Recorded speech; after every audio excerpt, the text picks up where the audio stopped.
Bom dia, lindo, maravilhoso e abençoado dia na presença de Deus. Hoje estamos no dia 385 do projeto Bíblia para Iniciantes. Estava aqui louvando, orando, escutando essa música aqui do Leonardo Gonçalves, Getsemane. Não sei se está dando para escutar, mas é uma música muito linda, falando sobre os últimos dias de Jesus. Estamos chegando aqui no final do livro de Lucas e nos aproximando aí dessas partes bem fortes, né? Bem doloridas de Jesus. Mas vamos lá. Hoje vamos falar sobre os últimos versículos do capítulo 20 do livro de Lucas. Ele já censurou aqui os escribas, os sacerdotes, os saduceus, e agora ele vai trazer aqui um entendimento, né, sobre ele mesmo, né, ser filho de Davi ou não, e depois vai censurar mais uma vez os escribas. Então vamos lá, versículo 41. Mas Jesus lhes perguntou: como podem dizer que o Cristo é filho de Davi? Bom, é bom deixar claro aqui que Cristo é a palavra, é o termo grego para Messias, que significa Messias, Messias o termo hebraico e Cristo o termo grego. Então, Cristo e Messias tem o mesmo significado, né? Só um tem uma origem no grego, outra origem no hebraico. Mas, então, no Novo Testamento a gente vê mais o termo Cristo, né? Porque foi escrito em grego, e no Antigo mais o termo Messias.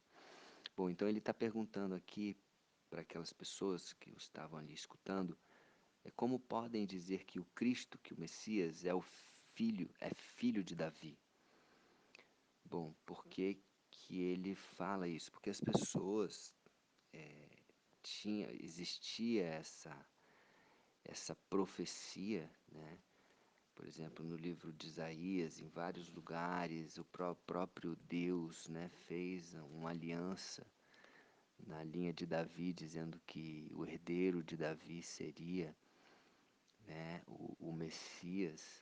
Eu quero pegar aqui Isaías 11 para ilustrar isso. O capítulo 11 de Isaías começa assim: do tronco de Jessé, Jessé era pai de Davi, sairá um rebento, e das suas raízes um renovo. Falando de Jesus, do Messias. Repousará sobre ele o Espírito do Senhor, o espírito de sabedoria, de entendimento, o espírito do conselho e de fortaleza, o espírito de conhecimento e de temor do Senhor. Deleitar-se-á no temor do Senhor. E aí vai, falando sobre o Messias, falando sobre Cristo. Tá? E então, essa origem, né? Já se sabia, já era profetizado que o Messias ele vem da linha de Davi. E o próprio livro de Lucas começa, né, lá nos primeiros capítulos falando sobre a genealogia de Jesus, que veio de Davi. Mateus também. Tanto a genealogia por parte de pai como por parte de mãe, os dois vieram lá de trás e se encontram em Davi. Versículo 42. Então, só esclarecendo também que filho de Davi, eles chamavam filho de Davi porque é da genealogia de Davi, né? Mas Jesus quer trazer aqui um outro entendimento com isso também. Versículo 42. Visto como o próprio Davi afirma no livro dos Salmos: disse o Senhor ao meu Senhor: assenta-te à minha direita, até que eu ponha os teus inimigos por estrados dos meus pés. Isso, ele está se referindo ao Salmo 110. O Salmo 110 é esse salmo que Davi fala. Vamos ler aqui um pouquinho desse salmo para pegar o contexto, né? Davi diz o seguinte: disse o Senhor, com todas as letras maiúsculas aqui, ao meu Senhor: assenta-te à minha direita até que eu ponha os teus inimigos por debaixo dos teus pés. O Senhor enviará a Sião, de Sião, o cetro do seu poder, dizendo: domina entre os teus inimigos. Apresentar-se-á voluntariamente o teu povo no dia do teu poder, com santos ornamentos, com orvalho emergindo da aurora, serão os teus jovens. O Senhor jurou e não se arrependerá. Tu és sacerdote para sempre, segundo a ordem de Melquisedeque. E é tudo falando aqui sobre Jesus, né? O sacerdote para sempre é Jesus, para todo sempre.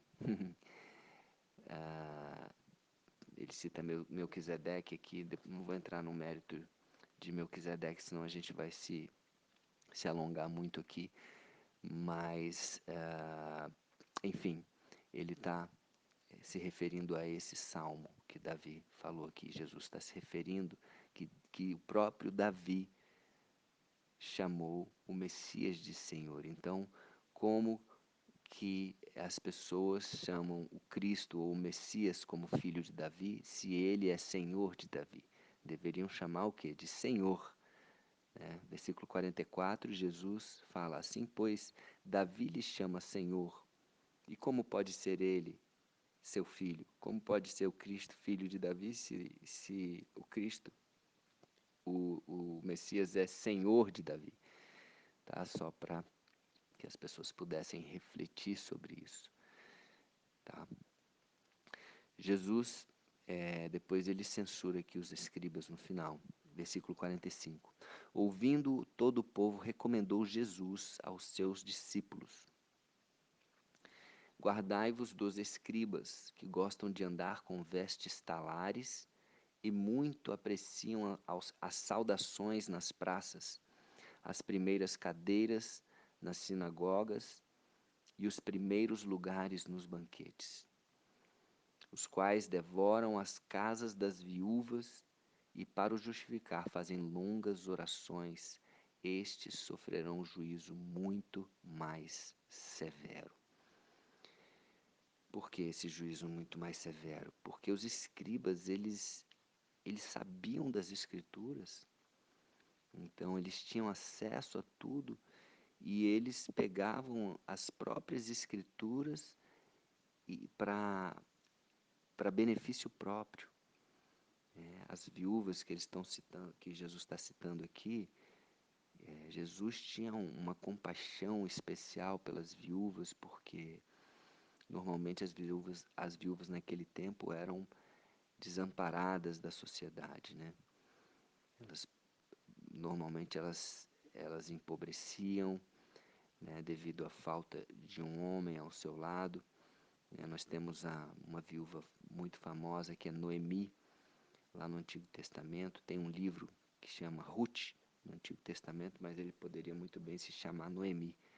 Né? Fala muito de Noemi, que perdeu o marido e perdeu os 2 filhos, e Ruth, sua nora, né? Através da fé de Noemi e da fidelidade de Ruth, ela saiu ali de uma situação de miséria, né? Então, trazendo aqui um exemplo de como as viúvas, elas tinham essa tendência de passarem por muito mais dificuldades, né?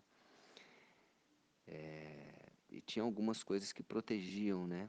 Em algumas situações, como a gente leu aqui no dia anterior, a lei do levirato, onde uma mulher morria sem filhos, quer dizer, uma mulher ficava viúva sem filhos, o irmão teria que dar-lhe pelo menos ali um filho, o primogênito, que seria, que receberia a herança, e aí a parte da herança poderia passar adiante.